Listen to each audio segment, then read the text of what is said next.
All right, I'm working on removing this last piece here. Danny's down there cleaning up that rail, getting it ready for us to slip our floor in here. I'm getting this last piece out. It's coming out pretty nice. So get this up and out of our way. We already measured. We're pretty much set.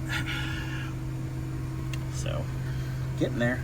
I do want to take and just knock that little bit off too, and then we'll clean that up, because when we get everything in here with the seam sealer and what have you, be looking pretty good.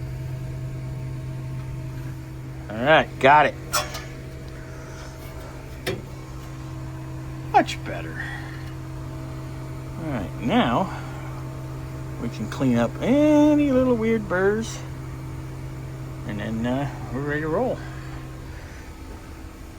Gotta get some weld through primer before we lay the floor.